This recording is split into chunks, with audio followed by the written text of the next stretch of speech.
Dobar dan, gledate Glas života. Naš današnji gost je profesor dr. Velo Markovski, infektolog.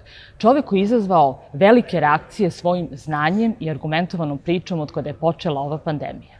Doktore, dobar dan. Drago mi je prvo što ste naš gost i što će naša publika prvi put čuti vašu živu reč. Region vas je dosta slušao. Da kažemo, narod ste na neki način tešili, ali ne, kako neki kažu, možda nekim lažnim izjavama da ga umirete, nego upravo onako argumentovano uz jako lepo medicinsko objašnjenje. Ja bih za početak da nam kažete šta je zapravo ovaj COVID-19, jer njega poznajemo, to iz te poznate grupe, jer je on izolovan ovde ili lečimo papir koji je stigao od Svetske zdravstvene organizacije ili možda iz Kine. Šta je zapravo ovo što se dešava? Najnapred ви благодарам на можноста да изнесам некои мои ставови околу оваа пандемија со COVID-19. Поздрав до вашите гледачи, до гледачите од братска Србија, од најспортската нација во светот. Вирусот е изолиран. Значи веќе многу пати е изолиран, така да дури се веќе забележани и пет промени во самиот вирус, што укажува дека вирусот брзо ќе мутира, најверојатно ќе мутира кон намалување на вирулентноста. Значајно е што овие 5 промени се регистрирани насекаде во светот и нема некоја географско групирање, да речеме, нели на еден континент има вакви промени, на друг континент други промени. Промените се отприлика исти на сите континенти. A zašto je onda različit COVID-19 od, na primjer, te stare situacije, tog SARS-a? Zašto je ceo svet stao i zašto su mere, da kažemo, toliko rigorozne? Vi, na primjer, ste neko ko je pričao o merama jako racionalno. Rekli ste zašto bi se narod zatvarao ako već očekujete drugi talas. Mi smo sedeli kući i očekivali neki drugi talas. Recite na vaše mišljenje o tome. Појавата на вакви нови инфективни заболувања секогаш е пратена со паника. Беше кога се јави ХИВ инфекцијата, кога се јави ебола и така натаму. Значи, таа паника е поголема ако науката не даде брзо одговор. Нели, ако не даде што се случува. Во овој случај ние немавме соодветен одговор од науката, несватливо, и таа паника се прошири кога луѓето се во паника, не размислуваат рационално, значи не вадат добри заклучоци и не се прати науката. Во овој момент беше многу интересно што можеби сакаеки или не сакаеки, науката беше маргинализирана. Значи воопшто не се следеа луѓето кои, тие не се многу луѓе. Значи отприлика еден од лекарите на милион жители е најостручен или така се погодило да влезе со докторат од таа област, од горно-респираторни вирусни инфекции и така натаму. И во таа паника почнаа да излегуваат многу доктори од разни специјалности, така да тоа што беше рационално се потисна и се делуваше уплашено, во паника. Значи, првата реакција беше седите дома, без да воопшто се размислува дека со такво едно криење, престроги мерки, што ќе постигнеме, до кога. Тоа очигледно, сега имаме една состојба кога имаме пандемија со COVID-19, меѓутоа имаме сега неколку додатни состојби каде што нормално е, бидејќи се работи за една ваква пандемија, бидејќи светот застана, се вратат големи пари, мислам дека податокот ми е точен дека некаде околу 14 до 15 милиарди американски долари дневно се трошат во целиот здравствен систем. Најголемиот дел е сега за COVID-19 и тука нормално дека имаат многу влијание сега и фармацевската индустрија, луѓето кои тоа им е професија, сакаат да заработат, што е сосема нормална појава, меѓутоа многу влијаат на текот на оваа пандемија. Така да тие се трите можни варијанти и тоа што за жал изостана анализа. ние немавме симпозиуми, немавме научни собири, немавме регионални собири, немавме државни собири. Така да тие се трите можни варијанти и тоа што за жал изостана анализа. Ние немавме симпозиуми, немавме научни собири, немавме регионални собири, немавме државни собири. Vi su u jednom vašem intervjuu čak i da kažemo zamerili, na primjer, kriznim štabovima što ne objašnjavaju ljudima, što donesu meru, a ne objasne šta je to. Kao, na primjer, zatvaranje u toku noći od 22 časa do 9. Rekli ste, ako je to za mlade, onda ste trebali drugačije da kažete. I isto jedan moment što je isto se desilo i u Srbiji, što je moglo da dođe do nekih, da kažemo, verskih neslaganja, zato što je za Velikden, kako vi kažete, ili u Srbiji za Uskrs, crkve su bile zatvorene, a vrlo brzo posle toga za Bajram su vernici muslimanske veroispovesti išli u džamije. Isto smo mi imali porast obolelih na jugu Srbije, gde je većinsko muslimansko stanovništvo. Znači, nešto se tu ne poklapa, vi pričate o tome. Sada možda je ovo duže pitanje, ali spomenuli ste doktore koji prate nauku, da je njih malo u svetu i mi ih svi pratimo u regionu, ali oni nisu u svojim zemljama deo kriznog štaba, nigde. Čak i kod nas imamo i mi u Srbiji takođe lekara koji priča kao vi osnovano što želi da leči čoveka.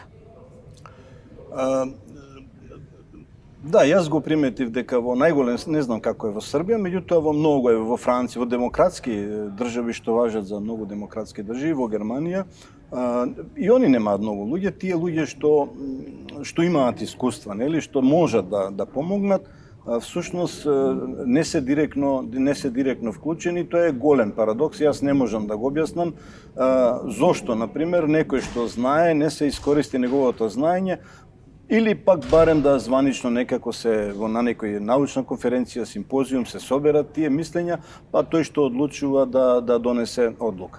Ние никако не можеме, веројатно не сакаме да сватиме дека ова е всушност војна. Ова е војна со најголемите последици досега од сите досегашни војни по економијата, не толку по жртвите, нели, по жртвите се, ајде да речеме, дури и од моите очекувања повисоки, нели, бројот на умрени, меѓутоа тука сега имаме една нереална состојба каде што најголемиот или повеќе од половината од случаите кои се умрени се инсистира да се направат тие PCR тестови и да се прикажат како умрени од COVID-19. Знам дека барем 300 до 400 илјади од овие 700 и неколку илјади веројатно не се умрени од COVID-19. И сега ние имаме една парадоксална состојба која, ако сакаме да анализираме, значи до сега во светот до август месец има околу 4,5 милиони умрени деца. Значи од нив некаде веројатно околу 2 милиона поради дехидратација. Значи состојби кои можеме да ги решиме. Повеќе од 800.000, 850.000 има загинато во сообраќајни несреќи. Некаде околу 600.000 има од самоубиства. И сосема е во ред. Меѓутоа, да се постави прашање, нели, еве сега опфатени се, умрени се толку, уште толку стануваат да умрат од ковид, че се прави некоја неоправдана да нам кажете паника. Управо. Значи, диагностиката на ковид, барем кај нас, не знам како е во повеќето држави и досега беше заснована единствено на таа PCR технологија. Значи, таа технологија е со висок процент на сензитивност, меѓутоа може да даде лажно негативни и во пракса имаме. Значи, со класична клиничка слика на COVID-19, PCR тестот е негативен и тој се води како негативен, меѓутоа може да даде лажно позитивни и така натаму. Значи, главниот проблем е се користи за целата ова стопирање на светската економија и на светот на еден тест кој далеку е од тој што е 100% меродавен. Дури самата Светска здравствена организација, кога се работеше за првиот случај со SARS-1 во 2002 година, нивните препораки беа дека мора да се прават паралелно и серолошки тестови и оваа полимераза верижна реакција. Сега, зошто од Светска здравствена организација се форсира само оваа техника, не ми е јасно, меѓутоа од оваа техника, што е многу поважно, ние не можеме да извадиме научни заклучоци. Ако досега ние правевме серолошки тестови на сите овие што има контакт или така натаму, ние веќе ќе имавме многу повалидни научни сознанија што се случува, колкав процентот од населението има заштитни антитела, кои се тие кои не се разболуваат, исто така е многу битно, дали тие што не се разболуваат веќе имаат антитела од некоја претходна инфекција со овие алфа коронавируси, што може би делува вкрстено и тоа е многу битно и тоа многу ќе ни помогнеш. Меѓутоа се форсира оваа технологија, оваа метода и несватливо е само врз основа на, за мене несватлива на ваква една метода да се преземат сите овие мерки, да на овој начин да се третира. Значи, тука светот требаше да тргне во пронаоѓање на паралелно со таа трка во вакцините која буквално се одвива меѓу богатите држави како трката за Вселената што беше Аполо проектите и така натаму или атомското вооружување, што е разбирливо. Сепак вакцината е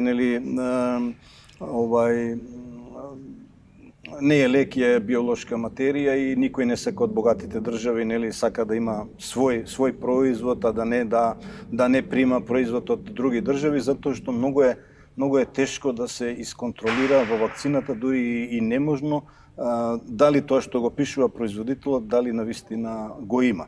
И во таа трка отидува, меѓутоа мораше паралелно да се оди во барање на диагностички стандард, да всушност да бидеме сигурни кој случај е со COVID-19, а кој со некоја друга инфекција. Многу е тешко да се извадат, да се значи валидни научни издржани сознанија, кога ние 9 месеци светот, не само ние, воопшто ништо не сработи, немаме никакво помрднување во однос на градбата на вирусот, во однос на патогенезата, во однос на битните, кај секој вирус има кои се тие битни антигени, односно кои се во патогенезата, која прават болеста, зошто ни се случува. Очигледно е дека овој SARS-CoV-2 вирусот сам по себе не е опасен, значи затоа е тоа најголемиот број оздравуваат, меѓутоа очигледно е дека тој предизвикува некакви промени во организмот или можеби покрај оваа COVID-19 пандемија ни се случува уште нешто што ние не го приметуваме и Кога кажете нешто, што е тоа нешто? Многу работи може да бидат кои имаме веќе големиот бројот на луѓе кои имаат промени во мозокот, кои исто така не можеме да ги објасниме. Значи се водат како мултипла склероза или како адем, меѓутоа нејасни ми на невролозите, не можат со сигурно да кажат, а има доста промени во мозокот. Значи мораме најголемата недостаток е што ние во овие 9 месеци немаме помрднување во науката и сега за да кажеме на есен што ќе биде е многу тешко, значи треба да се предвидува, меѓутоа ако правевме серолошки тестови, ако правевме скрининзи на одредени групи, за мене е несватливо, не знам како е кај вас, меѓутоа кај нас во Македонија овие 2 месеци релативно мирни, неколку месеци децата не се во училиште, значи воопшто не беше проблем на сите пари што се трошат да се направат скрининзи, да се види дали децата имаат антитела или немаат, дали се разболуваат или не се разболуваат, или кои групи возрастните, значи ние без таква наука тешко ќе можеме да донесеме заклучок. И една од овие, пак ќе се вратам на епидемиолошките модели што ги избра, да речеме Шведска, Белорусија. Во Шведска веќе долго време бројот на умрени 0 или 1 или 2, значи они има една слабост, им влезе во старачките домови, инаку всушност сега они генерално, бидејќи сега сите очекуваме втор бран, може би ќе го има овој бран, уште не е завршен, меѓутоа, ако има втор бран, тогаш веќе најголемиот број развиените држави веќе тука стравуваат дека они сгрешиле многу. Бидејќи на крај со вториот бран ќе ги имаат истите бројки или со третиот бран, меѓутоа сето друго го уништиле, останале систематски прегледи, останале малигни заболувања и така натаму. И уште еден многу битен момент. Сега кај нас почна да се појавуваат умрени млади луѓе, што не беше типично. И тоа мораше да се анализира рано уште во март, и јас и истото го спомнав. Евидентно беше дека младите поминуваа лесно. Да. Што ако во вториот бран почне да не умираат млади, нели, да не умираат деца? Значи тој сегмент моравме да го Како се нешто анализираме. доктори не оправдано? Давала се терапија која не е оправдана. То су пробе биле као. Па знаете што главниот проблем е сега што ние со оваа COVID-19 пандемија си уништивме целата медицина до сега. Значи имавме до сега медицина базирана на докази. И сега наеднаш, мислам дека нема оправдање, нема и законско, и лекарите треба да внимаваат, бидејќи после некое време некој може таа терапија, со таа историја на болест, со резултатите стои да се чуваат по 30-40 години, некој може со право да ги тужи за да објаснат давање на некој лек без да има соодветни доказ или параметри. Или во исто време да се даваат кортикостероиди за да се намалат цитокини или да немаме цитокинска бура, а всушност во резултатите ви имате нормални цитокини или лесно покачени цитокини. Па се одеше со други антиинфламаторни, со сумамед, се одеше со овие лекови за ХИВ кои се доста скапи, се одеше и антиинфламаторни лекови кои треба да намалат цитокини кои се уште поскапи, така да сето тоа не ни помогна ништо. Доктор, ви ste već i pomenuli vakcinu, eto, rekli ste nauka 9 meseci nije odmakla nigde, a već se pojavila jedna vakcina u Rusiji, očekuju se još neke zemlje da iznesu svoje vakcine. Šta mislite o tome?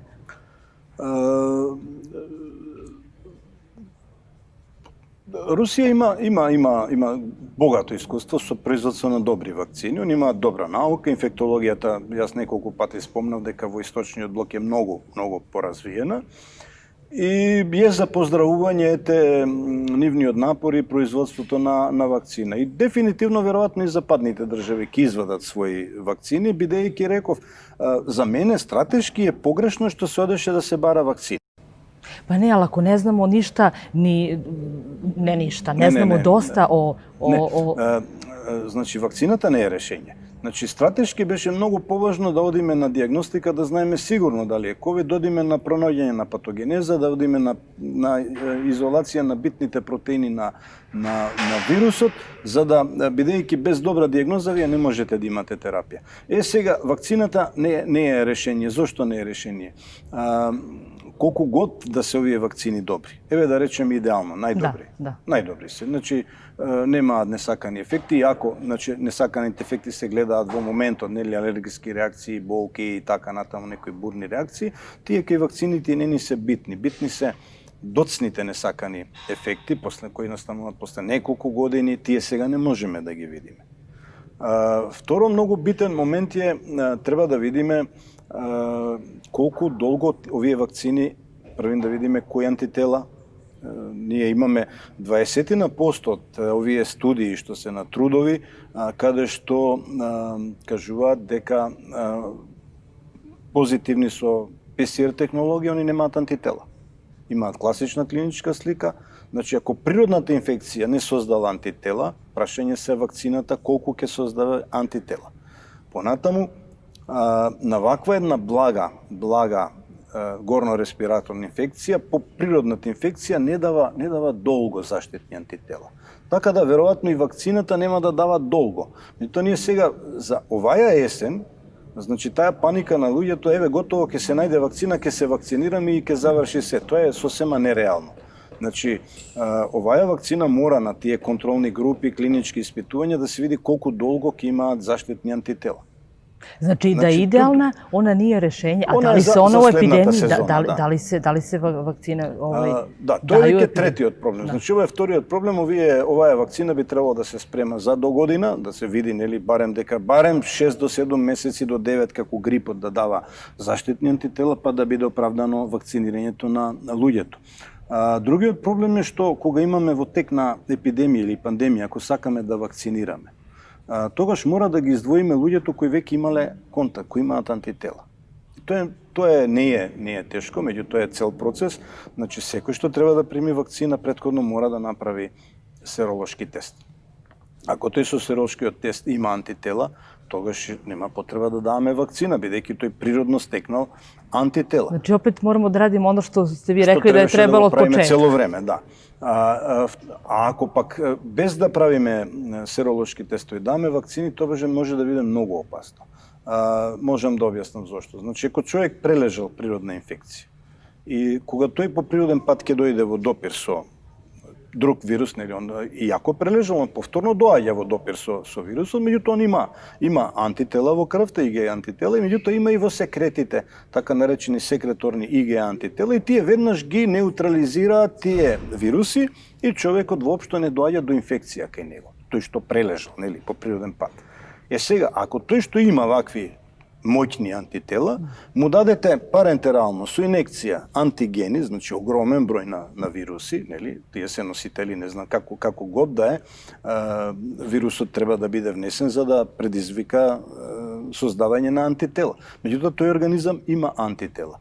И сега кога ќе внесеме голема количина на антигени, настанува врзување на антителата од организмот со антигените кои се внесени од страна, нели, на вакцината, и се создаваат голем број на имунокомплекси.